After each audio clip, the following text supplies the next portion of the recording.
Hi everyone and welcome to another video.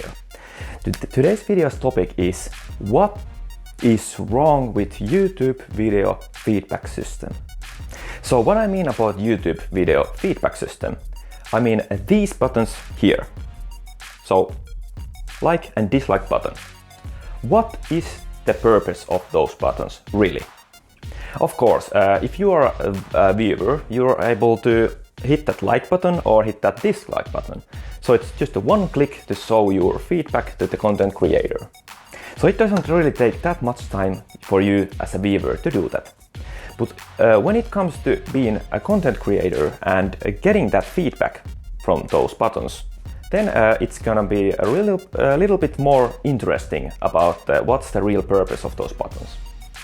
So let's say you have started your YouTube channel. Your first videos are, you have put those first videos out and you're getting your first views and possibly for your first feedback. And that feedback is thumbs up and thumbs down. And maybe if you're lucky and you have some really nice and awesome viewers, you get also those lovely comments. And as you know, the ratio between those reactions and those comments is pretty small. So basically you have to just live on with those reactions.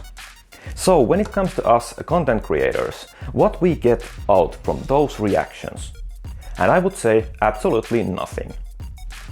Okay, it's nice to have some likes in your videos, but that doesn't really tell us anything about what was good in that video. Of course, you can see that it's performing well if you have a lot of positive feedback, like a thumbs up, and you have a lot of impressions and your impression click-through rate is pretty high.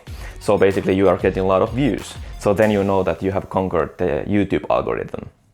But then actually the most important reaction, the negative feedback. So the thumb down.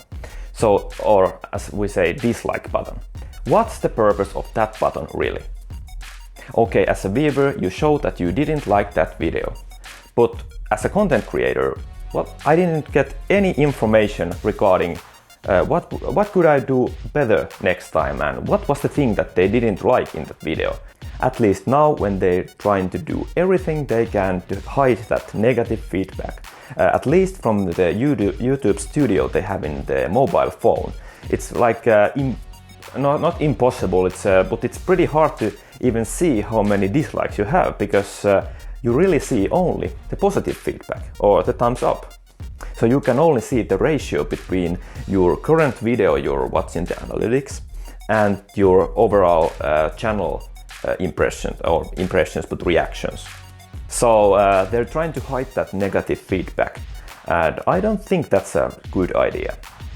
I think it would be more productive to give more feedback regarding those reactions, because now they're only just like buttons, like you can throw a coin to someone or that kind of stuff. It doesn't really tell you what you're thinking about it. Okay, I can say that leave the comment below to describe what did you like or what did you not like in that video. But that's really more effort for the viewer to get that comment there. So basically I think that there aren't that many people writing that comment after they hit that dislike button. And if they do, it might be something not so nice. So I think there should be at least one multiple choice after you hit that like or dislike button. For example, if you hit the like button, what was the thing you liked about the video? For example, video quality, sound quality, video topic, or how interested were you about that video? And same with the dislike. When you hit that dislike button, was it because the video quality, sound quality, you weren't just interested about the topic? I don't think that takes too much effort if you already have clicked that one like button or dislike button to click one more button. And of course, after you have selected your option or your feedback, it would be the same as before. You can still change your mind and unclick that like button or dislike button or change your opinion regarding the issue that you were giving that feedback from. Of course, there are those lovely YouTube analytics, and as engineer, I just love to go through those analytics after releasing new video. But they don't tell you everything. For example, they don't tell you about why the people get off from your video. You can see that there is a drop in some point or spike in some point, but you don't have actually that much of information what's happening there. You have to check that individual video and make your own decision what was wrong in that specific point.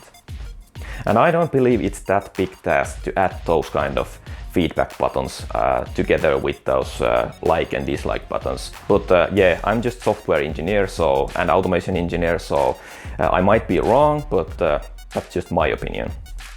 So what do you think about that? Leave a comment below and see you with the next video. Sayonara, se on moro. So I think you should I think they should have